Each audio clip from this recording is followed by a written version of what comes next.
Muchas gracias, amigo, por esta visita. Agradezco al ingeniero Víctor Murray que nos ha hecho el contacto para que ustedes conozcan el reactor nuclear. Entiendo que ustedes son estudiantes de ingeniería electrónica. Realmente la física, sobre todo la física moderna, básicamente se concentra en comprender la física del electrón. La física del electrón pues es la base de todo lo que tenemos ahora como tecnología. Por eso también es que de los físicos sale una serie de carreras curiosas, una de las cuales es la electrónica.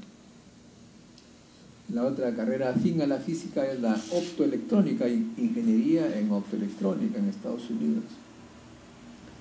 Porque de los laboratorios de física pues salen casi siempre los grandes instrumentos que hoy en día pues sirven a la humanidad en los diferentes campos de las aplicaciones. Por ejemplo, hace unos 20 años estaba por la Universidad de Surrey en Inglaterra, y allí me encontré con unos físicos que estaban haciendo unos aparatitos chiquitos del tamaño de una lata de Coca-Cola, y tenían, era medio cilíndrico, y tenían en el centro a un ratoncito. ¿Qué le hacían al ratoncito estos físicos? Parecían ya biólogos, ¿no? Y me decían que estaban probando un nuevo instrumento que consistía en detectar lo que salía de radiactividad del ratoncito, al que le habían inyectado una sustancia especial, un fármaco, con algunos átomos radioactivos excitados, y que ese aparatito, que parecía un cilindro del tamaño de una lata de Coca-Cola, le iba a dar las señales para ser procesado por una computadora. Me mostraron la computadora y efectivamente se veía allí cómo en cierta manera funcionaban los órganos de este ratón. Ese fue el primer aparato, un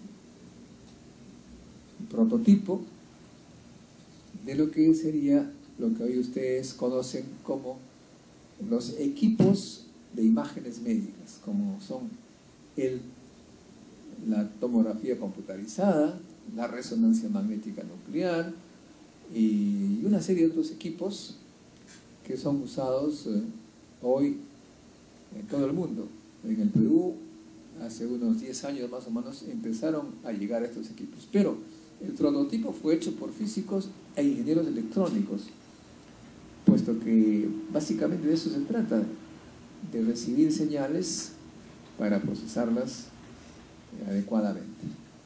En todos los campos de la física moderna, la electrónica y los físicos se confunden, no se saben qué son, por eso es que en broma se suele decir eso. Por ejemplo, ustedes conocen muy bien seguramente las últimas noticias sobre la llamada partícula de Dios, ¿no es cierto? ¿Alguien entre ustedes nos puede explicar brevemente qué cosa es la partícula de Dios? A ver si ustedes tienen alguna curiosidad periodística y científica. A ver, por favor, se van a entrenar ustedes para conferencistas. ¿Quién ha sido el curioso que se puso a tratar de comprender qué cosa es la partícula de Dios y estos experimentos?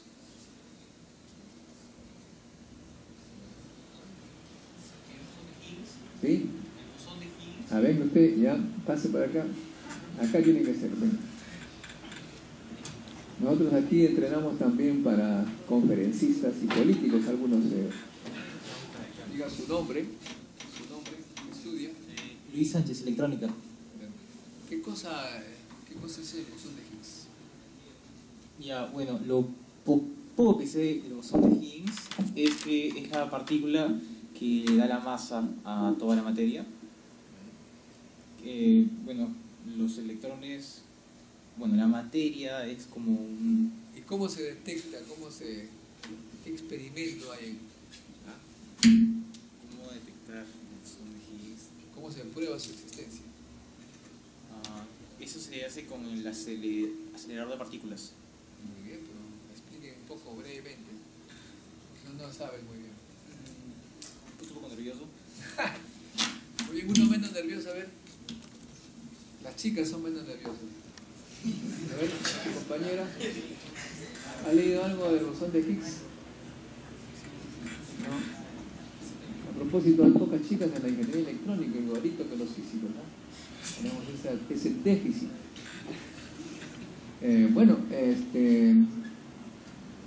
Esa es pues la diferencia entre el físico y el electrónico, que el físico es mucho más curioso y se mete a estudiar cosas que no sirven para nada, ¿no? Porque el bosón de Higgs no sirve para nada, salvo para comprender cómo funciona el universo. Sin embargo, a pesar de que el bosón de Higgs no sirve para nada, para demostrar su existencia se ha gastado más de 10.000 millones de dólares. ¿Y en qué consiste la demostración experimental? Como lo dijo, ¿cómo te llamas? Luis. Como dijo Luis, se usa aceleradores. ¿Para qué es un acelerador? Para acelerar partículas pequeñísimas. Y en el caso que estamos hablando, un acelerador circular, una circunferencia de 27 kilómetros. Las partículas se aceleran y entonces su velocidad va aumentando, en este caso son protones, va aumentando hasta llegar a velocidades muy cercanas a la velocidad de la luz, que es aproximadamente 300.000 kilómetros por segundo. Y una vez que alcanzan esas velocidades se les hace chocar frontalmente, como dos autos que chocan frontalmente. Al chocar, al colisionar, se produce la concentración de una gran cantidad de energía, porque la energía cinética se concentra entonces al chocar frontalmente, y la energía cinética se convierte en masa, de acuerdo a las reglas que descubrió pues Albert Einstein. La energía se convierte en masa. Al inicio eran dos protones que colisionaban, pero la masa que se produce de ese choque es centenares de veces más que la masa de un protón. Es decir, como si ustedes chocaran dos automóviles que pesa cada uno 1 tonelada, y que producto de ese choque aparecen cosas que en total son 100 toneladas, o 102, o 120, o 140. Esa es la parte que es necesario saber para qué sirven los aceleradores.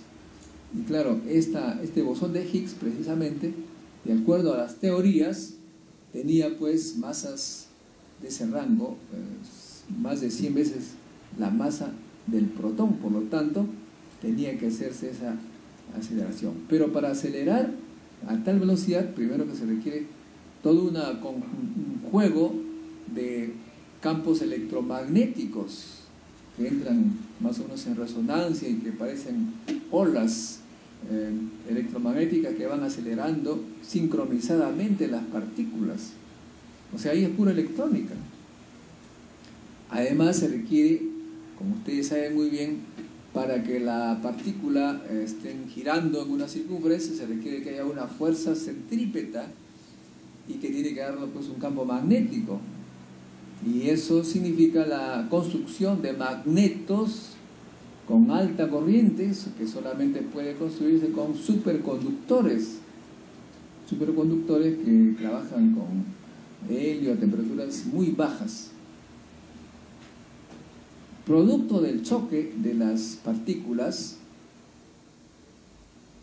no resulta una sola partícula, sino innumerables partículas que salen disparadas del choque en toda dirección, y justamente de ese choque tan brutal, digamos así, al generarse una serie de partículas hay que detectarlas, y al detectar nuevamente se requiere aplicar la física y la electrónica, porque estas partículas que tienen energía van a depositar su energía en un material que se llama detector. Esa energía se va a convertir finalmente en pulso eléctrico, milielectronvoltios, se producen diferencias de potencial de milielectronvoltios o tal vez microelectronvoltios o menos que eso, los que tienen que ser procesados con amplificadores y enviados pues como ya señal digital a una computadora gigantesca y que procesa cualquier cantidad de señales que se recibe de esos choques. Y no hay un choque, hay millones de choques. Se requiere un procesamiento digital también muy complejo, motivo por el cual ustedes podrán imaginar que es prácticamente electrónica todo este experimento de la física de la partícula de Dios. Ahora bien, dijimos que la partícula de Dios no sirve para nada sino para explicar, excepto para explicar la naturaleza. Sin embargo, todos estos dispositivos electrónicos que les he mencionado han tenido que ser inventados, diseñados, construidos para el experimento. Lo curioso y lo interesante es que todo lo que estos físicos y electrónicos, físicos y ingenieros electrónicos, dicho sea de paso, en Europa no hay diferencia entre físicos e ingenieros. Acá en el Perú que hay esa división, ahí no se dice yo soy ingeniero tal, físico tal, todos son ingenieros o científicos, no hay diferencia. Trabajan conjuntamente y han tenido que inventar un montón de cosas para demostrar la existencia de una partícula que no sirve para nada, imagínense ustedes.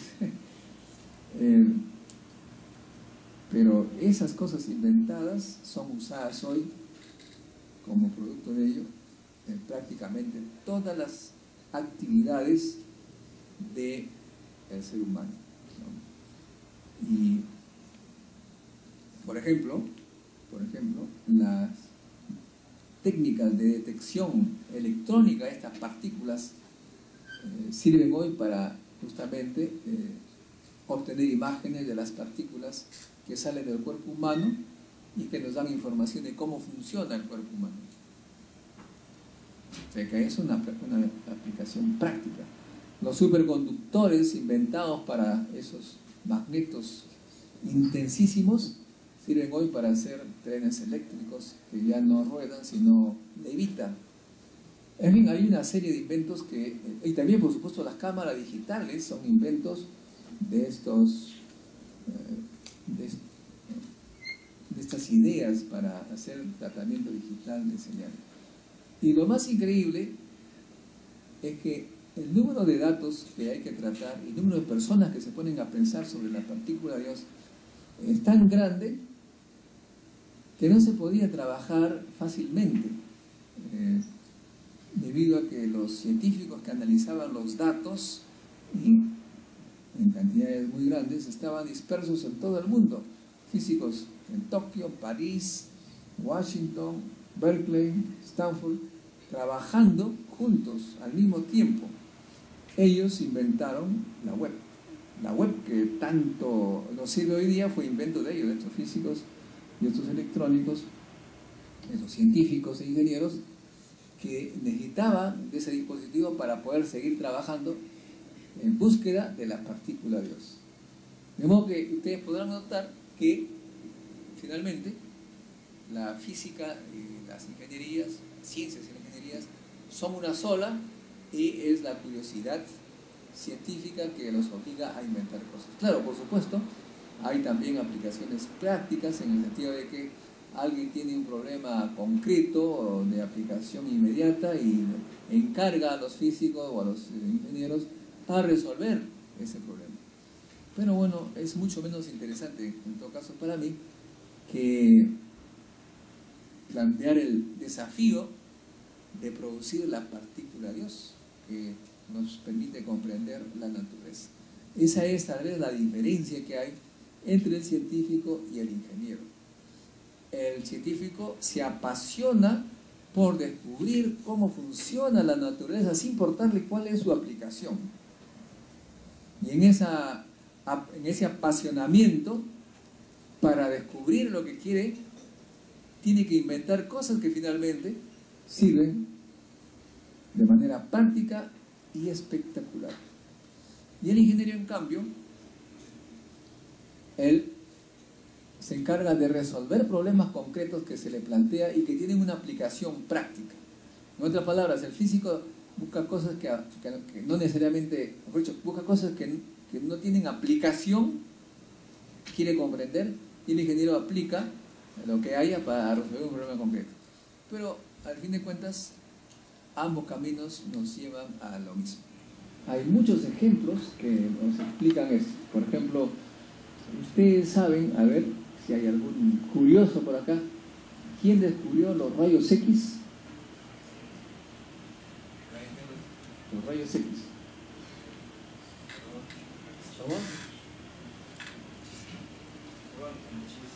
Röntgen, muy bien.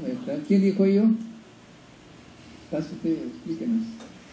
Acá todo aquel que abre la boca tiene que hacer su vez, para que por lo menos conozcamos a quienes son curiosos. ¿Cómo te llamas? Y explícanos cómo te enteraste. Mario Martínez, de Ingeniería de Energía. Tengo entendido que nuevamente le puso rayos X porque no conocía la frecuencia de ese tipo de longitudes de onda.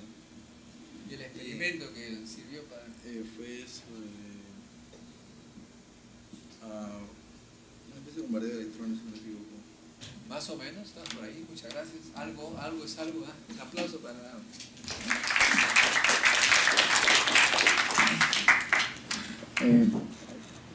el señor Wilhelm Röntgen no era físico, no fue físico, tampoco era ingeniero, era técnico en electrónica. Ok, gracias. Bueno, muchas gracias. El ómnibus electrónico nos va a llevar. Hasta pronto.